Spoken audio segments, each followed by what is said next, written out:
Hello and welcome back to the channel. Let me ask you something. Why are we even talking about reopening Alcatraz right now? Think about it. Alcatraz, the rock, the place they shut down over 60 years ago. Not because it wasn't tough enough, but because it cost too much to run. Everything had to be brought in by boat. Water, food, supplies. It was expensive then, and that was in 1960. So fast forward to today, and now we're hearing about spending hundreds of millions just to bring it back. And I need you to really sit with that for a minute, because you got to ask yourself why. Because this is not just some empty idea anymore. Officials actually went out there, walked the island, Pam Bondi, looked around, talked about what it would take to turn it back into a prison. So now we're past the joke stage. This is real talk. But what's the point? Yeah, yeah. Yeah, Grant, Vicky, today's visit to Alcatraz is the first of its kind since President Trump announced he plans to house prisoners at the Rock again. The U.S. Attorney General saying on X today that the visit is helping to, quote, make America safe again. On Thursday, U.S. Attorney General Pam Bondi and Interior Secretary Doug Burgum had a private tour of Alcatraz. Secretary Burgum posted on social media that the visit was part of the president's plan to have the former prison house the country's most dangerous criminals, a plan that has come under scrutiny by those familiar with the island. I think it's ridiculous because it's falling apart.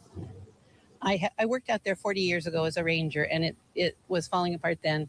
The building is not, it would cost so much money to make that inhabitable for even the way they like to treat prisoners these days. When President Trump first announced his plan for the Rock, Alcatraz historian John Martini predicted renovations would be an astronomical cost. He says a repair estimate done the year before Alcatraz closed in 1962 came to $5 million, equaling at least $32 million today. You'd have to add running water, sanitation, heating, electrical. It's all gone.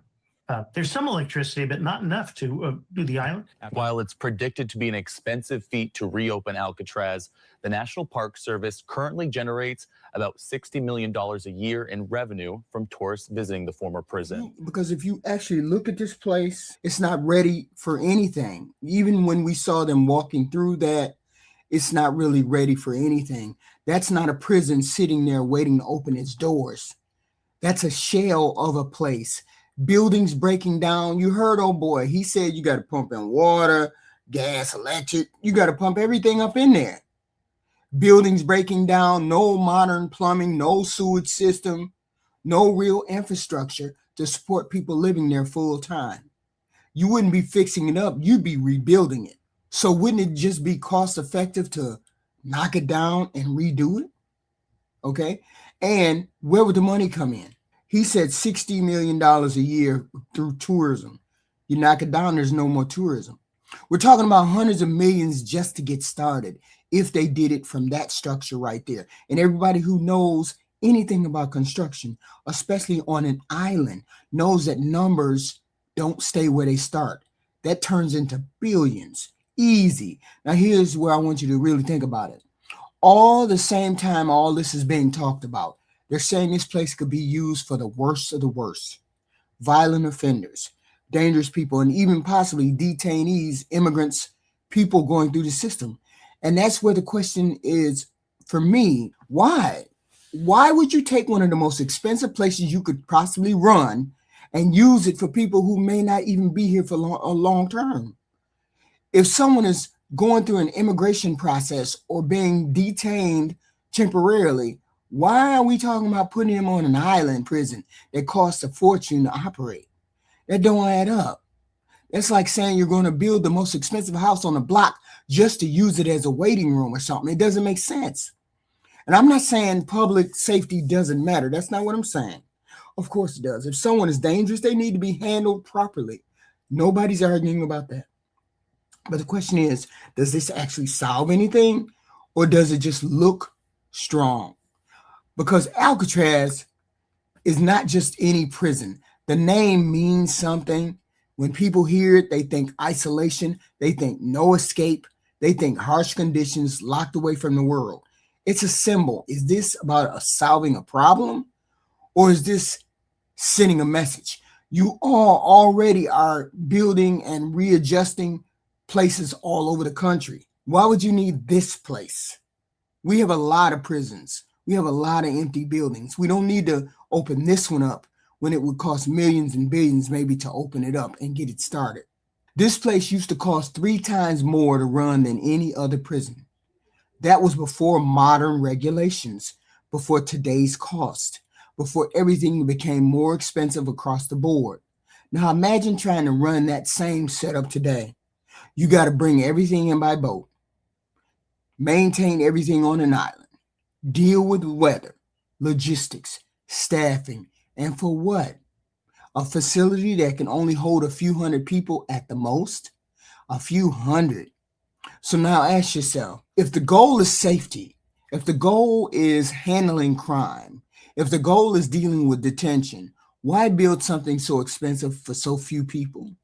Why try to build that up again? Why not fix what's already there? Because right now there are prisons across this country that need a bunch of repair, systems that are already struggling, facilities that actually house thousands of prisoners. And instead of putting money there, you're talking about rebuilding a historic island prison from scratch? That's where the people start raising their eyebrows. And then you got the other side of this. Alcatraz today is not just sitting there doing nothing. It's a major tourist attraction. Millions of people go there every year. It brings in money. It's part of the local economy. So now you're talking about taking something that generates income and turning it into something that drains income. Again, why? And when local leaders are pushing back on this, saying this doesn't make sense, saying it's not realistic, saying it's too expensive, you have to at least consider that maybe there's something to that. Because even experts, people who understand prisons, who worked in that system, they're saying the same thing. You can't fix Alcatraz. You'd have to tear it down and rebuild it from the ground up. Water, electricity, sewer, security, everything. That's not a renovation. That's a full construction project on an island. And all of that circles right back to the same question. What is the point? Because if the goal is efficiency, this is not efficient.